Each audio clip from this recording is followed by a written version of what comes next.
ದೇವರ ರಾಕಡ ಬಹು ಸಮೀಪವಾಗಿ ಐತೆ. ನಾವೆಲ್ಲರೂ ದೇವ್ರ ರಾಕಡಕ್ಕೆ ಸಿದ್ಧರಾಗಬೇಕು. ಯಾಕಂದರೆ ದೇವರು ವಾಕ್ಯ ಏನಂತ ಹೇಳ್ತೈತಂದರೆ, ದೇವ್ರ ರಾಕಡದಲ್ಲಿ ತೆಗುಳುಗಳು ಬರ್ತಾವ, ಅಂದರೆ ಭಯಂಕರವಾದ ವೈರಸ್ಗಳು ಕೂಡ ಬರ್ತಾವಂತೈತಿ, ಭಯಂಕರವಾದ ರೋಗಗಳು ಬರ್ತಾವಂತೈತಿ. ಈಗಿರೋ ಸ್ಥಿತಿನಲ್ಲಿ ಇವಾಗ ನೋಡೋ ನ್ಯೂಸ್ನಾಗ ನೋಡೋದಾದರೆ, ಇವಾಗ ನ್ಯೂಸ್ನಾಗ ಹೊಸ ವೈರಸ್ ಬಂದೈತಿ, ಆ್ಯಂಟಿವೈರಸ್.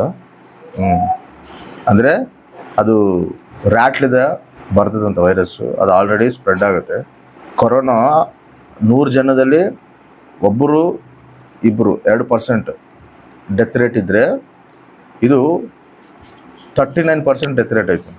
ಆ ವೈರಸ್ ಯಾವಾಗಾದರೂ ಒಂದು ವ್ಯಕ್ತಿಗೆ ಬರ್ತದೋ, ಆ ವ್ಯಕ್ತಿ ಬಾಡಿನಲ್ಲಿ ಹೋಗ್ತದೋ, ಅದು ಆಟೋಮೆಟಿಕ್ಕಾಗಿ ಅವನು ಅಲ್ಲೇ ಬಿದ್ದು ಅವನು ಉಸಿರಾಡ್ದಂಗೆ ಅಲ್ಲೇ ಸತ್ತೋಗ್ತಾನಂತ. ಇವಾಗ ಇದನ್ನ ಎಲ್ಲಿ ಕಂಡುಹಿಡಿದಾರಪ್ಪ ಅಂತಂದರೆ, ಎಲ್ಲಿ ವೈರಸ್ ಬಂದೈತಂದರೆ, ಒಂದು ಶಿಪ್ನಲ್ಲಿ ಹೋಗ್ತಿರುವಾಗ ಶಿಪ್ನಲ್ಲಿ ಇದು ಫೈಂಡ್ ಔಟ್ ಮಾಡೋದು. ದೊಡ್ಡ ಶಿಪ್ ಅದು, ಅಲ್ಲಿ ಯಾರು ನಾರ್ಮಲ್ ವ್ಯಕ್ತಿಗಳು ಹೋಗೋದಿಲ್ಲ, ಕೋಟಾಧೀಶ್ವರೇ ಹೋಗ್ತಾರೆ. ಅಂಥ ಶಿಪ್ನಲ್ಲಿ ಪ್ರಯಾಣ ಮಾಡ್ತಿರುವಾಗ ಒಬ್ಬ ವ್ಯಕ್ತಿಗೆ ಆ ರೀತಿಯಾಗಿ ಆ ವೈರಸ್ ಸೋಕಿ ಆ ವ್ಯಕ್ತಿಲಿದ್ದು ಇನ್ನೊಬ್ಬ ವ್ಯಕ್ತಿಗೆ ಇಬ್ಬರು ಸತ್ತೋಗ್ಯಾರ. ಏನಾಗೈತೆ ಅಂದರೆ, ಏನಾದರೂ ಈ ಸಮುದ್ರದಲ್ಲಿ ಪ್ರಯಾಣ ಮಾಡುವಾಗ ಅದಕ್ಕೇನ ಇನ್ಫೆಕ್ಷನ್ ಆಗೈತೇನೋ ಅಂಥೇಳಿ ಎಲ್ಲ ಪರಿಶೀಲನೆ ಮಾಡ್ಯಾರ. ಅದೆಲ್ಲ ಅಲ್ಲ, ಇದೊಂದು ವೈರಸ್. ಈ ವೈರಸ್ ಇದ್ದ ಹಿಂಗೆ ಆಗೈತೆ ಅಂತೇಳಿ ನೋಡಿದಾಗ, ಆ ವೈರಸ್ ಎಲ್ಲಿಂದ ಬರ್ತದಪ್ಪ ಅಂದರೆ, ಈ ರ್ಯಾಟ್ಲಿದ್ದ ಬರ್ತತೆ.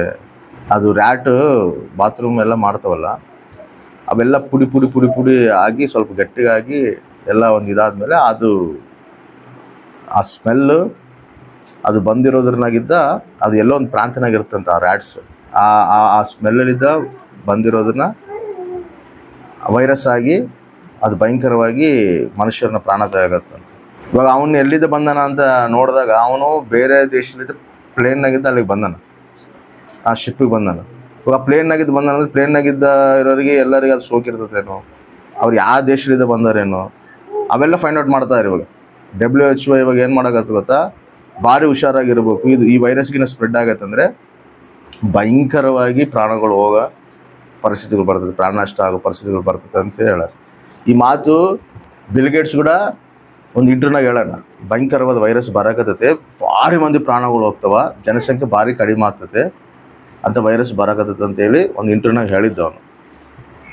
ಅವನಕಿನ್ನ ಮುಂಚೆ ಬೈಬಲ್ ಕೂಡ ಬರೆಯಲ್ಪಟ್ಟೈತೆ, ದೇವ್ರ ಆಕಳ ಸಮಯದಲ್ಲಿ ಭಯಂಕರವಾದ ತೆಗುಳುಗಳು ಬರ್ತಾವ, ಭಯಂಕರವಾದ ರೋಗಗಳು ಬರ್ತಾವ ಅಂತ ಐತೆ. ಖಚಿತವಾಗಿ ಬಂದೇ ಬರ್ತದೆ. ನಾವು ಬಹು ಜಾಗೃತವಾಗಿರ್ಬೇಕು. ನಾವು ದೇವ್ರ ಸನ್ನಿಧಿನಲ್ಲಿ ಇಲ್ದಂಗೆ, ನಾವು ದೇವ್ರಿಗೆ ಸನ್ನಿಹಿತರಾಗಿಲ್ದಂಗೆ, ನಾವು ಏನೋ ಈ ಲೋಕದಲ್ಲಿ ಏನೋ ಮಾಡ್ಬೇಕಂತೇಳಿ ನಾವು ಓಡಿವನ್ಕೋ, ಈ ರೀತಿಯಾಗಿ ಈ ತೆಗುಳುಗಳು ಬಂದಾಗ ನಮ್ಮನ್ನು ಯಾರೂ ಕಾಪಾಡೋದಿಲ್ಲ. ನಾವೆಷ್ಟು ದೇವ್ರ ಲೆಕ್ಕದಲ್ಲಿ, ಎಷ್ಟು ದೇವ್ರ ಕೃಪೆಯಲ್ಲಿ ನಾವು ಇರ್ತೀವೋ, ದೇವ್ರೇನಂತೇಳಿ ಹೇಳಿ, ಈ ಕಡೆ 10,000 ಮಂದಿಗೆ ಏನಾದರೂ ಕೂಡ, ಈ ಕಡೆ 1,000 ಮಂದಿಗೆ ಏನಾದರೂ ಕೂಡ ನಿನಗೆ ಏನಾಗೋದಿಲ್ಲ ಅಂತೇಳಿ ದೇವ್ರ ವಾಗ್ದಾನ ಮಾಡೋದು. Amen, hallelujah. ಎದಕ್ಕಂದರೆ ದೇವ್ರ ಕೃಪೆ ಇರಬೇಕು ನಮಗೆ. ದೇವ್ರ ಕೃಪೆ ಇಲ್ಲಪ್ಪ ಅಂತ ಹೇಳಿದ್ರೆ, ಮನುಷ್ಯನು ಯಾವ ಡಾಕ್ಟ್ರು ದುಡ್ಡು ಕೂಡ ನಮ್ಮನ್ನು ಕಾಪಾಡೋದಿಲ್ಲ. ಕಾಪಾಡಬೇಕಾಗಿರೋದು ಯಾರು ಗೊತ್ತಾ? ದೇವರೇ. ಕಾಪಾಡಬೇಕಂದ್ರೆ ನಾವೇನು ಮಾಡಬೇಕು? ದೇವ್ರ ಕೃಪೆಯಲ್ಲಿ ನಾವು ಇರಬೇಕು.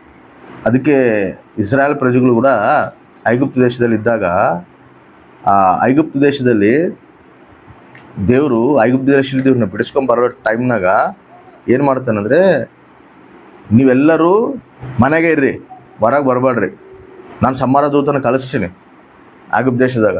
ನೀವು ಯಾರನ್ನ ಹೊರಗೆ ಬಂದಿರನ್ಕೋ ಏನಾಗ್ತೀರಿ, ಆ ಸಂಹಾರ ದೂತ ನಿಮ್ಮನ್ನು ಕೂಡ ನಾಶನ ಮಾಡ್ತಾನ. ನೀವು ಯಾರು ಕೂಡ ಹೊರಗೆ ಬರಬೇಡ್ರಿ, ಪಸ್ಕನ ಆಚರಿಸ್ರಿ ಅಂಥೇಳಿ ಹೇಳಿರ್ತಾನೆ. ಇವ್ರೇನು ಮಾಡ್ತಾರ? ಸರಿ ಅಂತೇಳಿ ದೇವ್ರ ಆಜ್ಞೆಗೆ ವಿಧೇಯರಾಗಿ, ದೇವ್ರ ಮಾತಿಗೆ ವಿಧೇಯರಾಗಿ, ಆತನ ಮಾತುಗಳ ಪ್ರಕಾರ ನಡೆದು ಅವರು ಪಸ್ಕನ ಆಚರಿಸಿ ಮನೆಗೆ ಇರ್ತಾರೆ.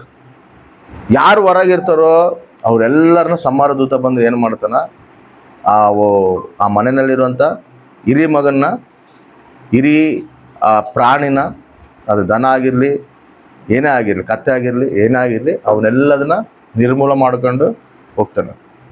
ಆದರೆ ಇವ್ರನ್ನ ಮಾತ್ರ, ಇವ್ರ ಕ್ವಶನ್ನಲ್ಲಿ ಇರ್ತಾರೆ, ಇವ್ರನ್ನ ಮಾತ್ರ ದೇವರು ಕಾಪಾಡುತ್ತಾನೆ ಅನುಮತಿ.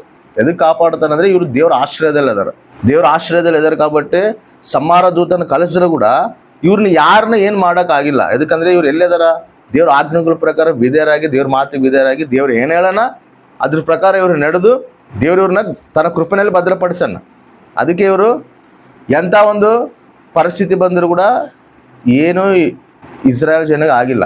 ಹಂಗ ಏನೇ ಆಗಿರಲಿ ಮುಂದಿನ ದಿನಗಳು ಯಾವ ನಾವು ಒಳ್ಳೆ ದಿನಗಳು ಎಕ್ಸ್ಪೆಕ್ಟ್ ಮಾಡೋಕ್ಕೆ ಏನಿಲ್ಲ. ಇನ್ನು ಒಳ್ಳೆ ದಿನಗಳು ಬರ್ತಾವಂತ ಕೂಡ ನಾವು ಕನಸು ಕಾಣಬಾರ್ದು.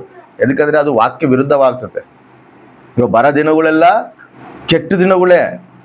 ಭಯಂಕರವಾದ ವಿಪತ್ತು ಇರ್ತದೆ, ಭಯಂಕರವಾದ ಪಾಪ ಹೆಚ್ಚಾಗ್ತದೆ, ಅನ್ಯರ್ಲಿದ್ದ ನಮಗೆ ವ್ಯತಿರೇಕ ಹೆಚ್ಚಾಗ್ತದೆ.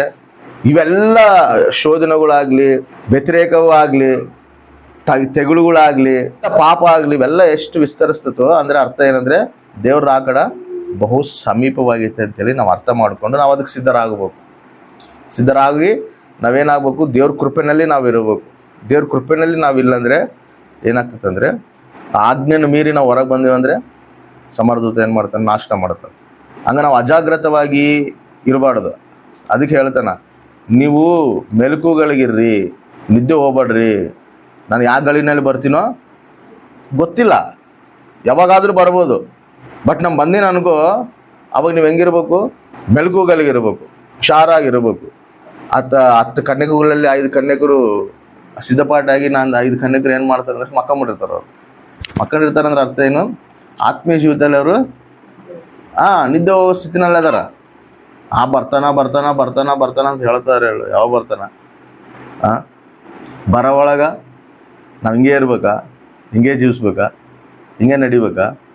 ಸ್ವಲ್ಪ ನಮ್ಮ ಆಸೆಗಳು ಕೂಡ ನಾವು ತೀರಿಸ್ಕೋಬೇಕಲ್ಲ, ನಮ್ಮ ಒಂದು ಕೋರಿಕೆಗಳು ನಾವು ತೀರಿಸ್ಕೋಬೇಕಲ್ಲ, ನಮ್ಮ ಇಷ್ಟಾನುಸಾರ ಕೂಡ ನಾವು ಸ್ವಲ್ಪ ಜೀವಿಸ್ಬೇಕಲ್ಲ ಅನ್ನೋ ರೀತಿಯಲ್ಲಿ ನಿದ್ದೆ ಹೋಗೈತಂದರೆ ಯಾವ ಗಳಿನಾಗ ನಾನು ಬರ್ತೀನೋ ಗೊತ್ತಿಲ್ಲ. ಆ ಸಮಯದಲ್ಲಿ ಬಂದಾಗ ನೀವು ಎಷ್ಟು ಬಾಗಿಲು ತಟ್ಟರು ಕೂಡ ಬಾಗಿಲು ತೆರೆಯಲ್ಪಡಿದ್ರೆ ಅವ ಮಹಾಶ್ರಮ ಕಾಲ ಇರ್ತದೆ. ಅದು ಭಯಂಕರವಾದ ಶ್ರಮ ಅದು. ಇವಾಗಿರೋ ವ್ಯತಿರೇಕಗೆ ತಟಕನಕ್ಕಾಗಲ್ದು ಕ್ರೈಸ್ತವರಿಗೆ, ಹೌದಾ? ಎಲ್ಲಿ ಸಿಕ್ಕರಲ್ಲಿ ದಾಡಿಗಳು ಮಾಡ್ತಾರೆ, ಭಯಂಕರವಾದ ವ್ಯತಿರೇಕ ಐತೆ.